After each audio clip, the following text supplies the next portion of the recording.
ากราบสบายดีFC ทั้งหลายซ้ำบายดีสู่ทุกคนเด้อพี่น้องฟังไปผู้ใดเข้ามาเบิ่งมาชมก็อย่าลืมกดไลค์กดซับสไครต์ให้นั่นเด้อน้องอย่าลืมกดติดตามช่องโจ้สายฮาในเด้อพี่น้องฟังไปวันนี้ก็สิมาทำเมนูมกมาใหม่ภาษาบ้านเฮาคือว่าหมอกมาใหม่พี่น้องฟังไปอันนี้ก็ตำกระเบือพี่น้องตำกระเบือเสร็จแล้ววันนี้เฮาก็ตำกระเบือเสร็จเฮาก็เอามาใหม่ที่เฮานึ่งแล้วพี่น้องมาใส่นี่พี่น้องมาพี่น้องมากินน้ำกันเด้อ FC ทั้งหลายสบายดีมากินกับบ่าวโจ้สายฮาเลยพี่น้องเด้อพี่น้องเอามาตับมื้อนี้ก็สิมีหมูสามชั้นแล้วก็เฮ็ดหมูหนูเนาะภาษาบ้านคอยเอิ้นเฮ็ดกระตุ่มพี่น้องแล้วก็นี่ผักขี้แยงนำพี่น้องผักขี้แยงแล้วก็ผักสะอมพี่น้องภาษาไทยเขาก็เรียกสะอมเนาะภาษาบ้านคอยเขาเอิ้นว่าผักคะพี่น้องมาตำกันเลยพี่น้องมาตำกันตำให้มันเข้ากันพี่น้องตำให้มันเข้ากันเดี๋ยวรอดูพี่น้องรู้สึกว่าครบมันหน่อยพี่น้องเลยตักบ่ได้ก็เลยสิมาเปลี่ยนเป็นใส่อันนี้เนาะพอกระตำไปเล็กน้อยนะพี่น้องตำเขาเครื่องกันเลยเขาเครื่องเนี่ยมาใส่นี่พี่น้องรู้สึกว่าครบมันหน่อยนะก็เลยเปลี่ยนที่ใส่กระซาม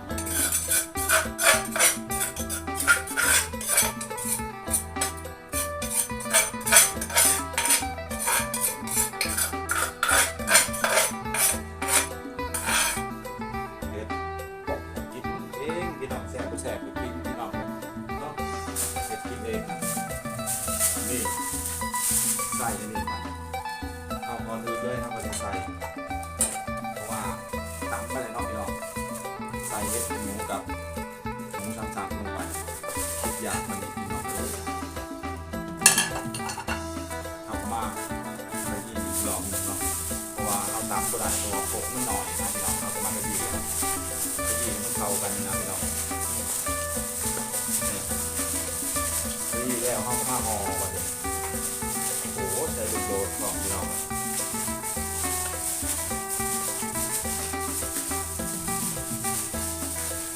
ขนาดนี้ยังหอมเลยพี่น้องแบบโอ้โหนี่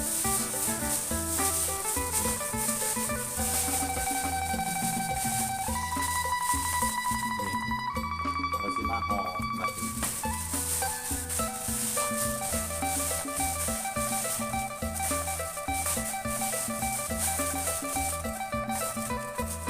ใส่ปลาขาดบ่ได้ปลาหัวปุ้งมาเลยเนาะใส่โซลูเต็งลงไปเลยเนาะขาดบ่ได้ปลา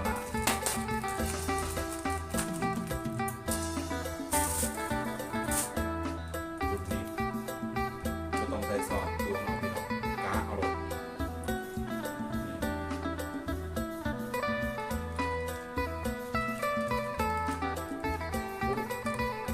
ตอน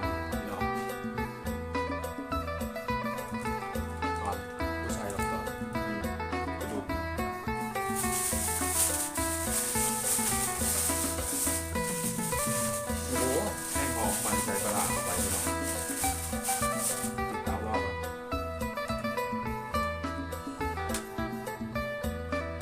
ใส่ปลาขนาดนี้พี่น้องใส่ปลาหลายขาดไม่ได้พี่น้องก็พี่แยงใส่ลงไปพี่น้องเลยเข้าไปดีรอบนึงพี่น้องพักพี่แยงเข้ากันพี่น้องหอมเดียวมันแซ่บแต่ว่าแห้งหอมออกมา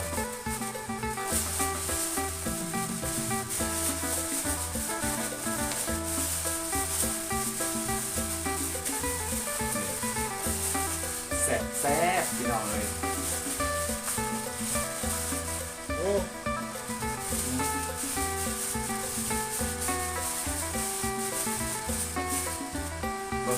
ลองแกะดูพี่น้องลองแกะ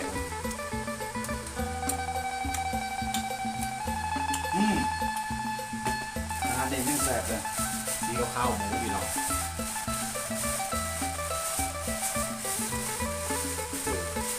ยอดเลยเอาพอแล้วพี่น้องพอมาห่อเลยเดี๋ยวต่อมาไปดูนี่สะอบมีจะใส่แบบต้นพี่น้องต่อเรา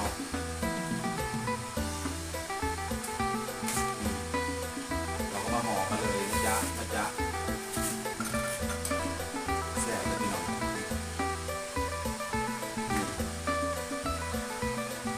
เด็ดห่อที่ใหญ่ๆอยู่เลยพี่น้องเป็นบหลายห่อจะอมเรานี่มาใส่แบบนี้เลยพี่น้องใส่แบบนี้เลยจะมากินเลยจะต้องเอาลายพี่น้องทำห่อหมกแบบนี้เลยพี่น้องรอดูตอนมันสุกนะจ๊ะกำลังหนึ่งพี่น้องเนี่ยกินหอมขึ้นมาเลยพี่น้องเลยรอดูตอนมันสุกเด้อพี่น้องเด้อหลังจากผ่านไปประมาณ40 นาทีพี่น้องคือว่าสุกและกินก็หอมพี่น้องเลยก็เลยสิเปิดเบิ่งเนาะพี่น้องน่าซื้อกินได้เลยแหละผ่านไปประมาณ45 นาทีแล้วรอไม่ไหวแล้วพี่น้องเลยนี่โอ้โหไอ้ทวนพี่น้องเอ้ยนี่ว้าวพี่น้องโอ้ถูกแล้วพี่น้องถูกแล้ว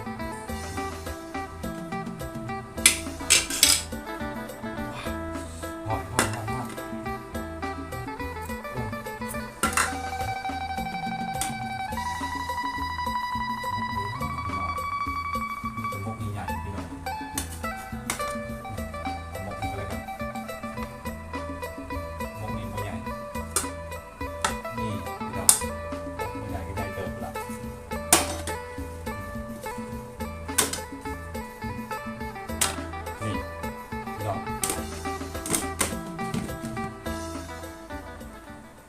ปิดท้ายเลย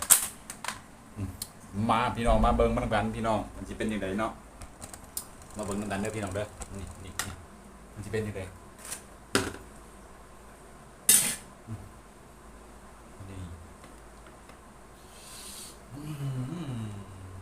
นี่พี่น้องสีสันมันโอ้โหสุดยอดเลยพี่น้องเลยนี่หมกหน่อไม้พี่น้องหอมข้าวเหนียวมาเนี่ยข้าวเหนียวพี่น้องเอ้ยมาพี่น้องกินน้ำกันพี่น้องบอกไปทุกคน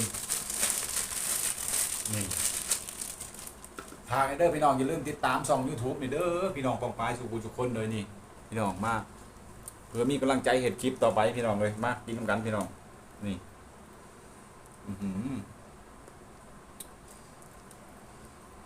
มันมีหมู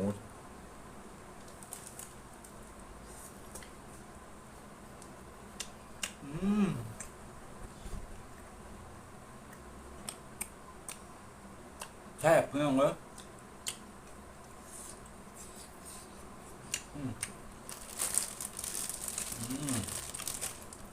แซ่บพี่น้องเลยมา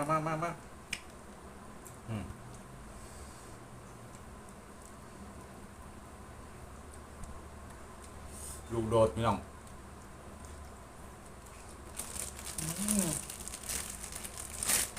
แซ่บหรือมากินกันพี่น้อง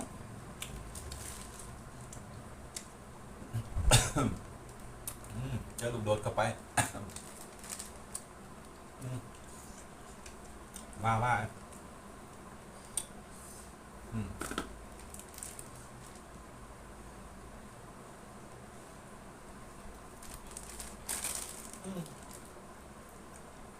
ครับเนื้อ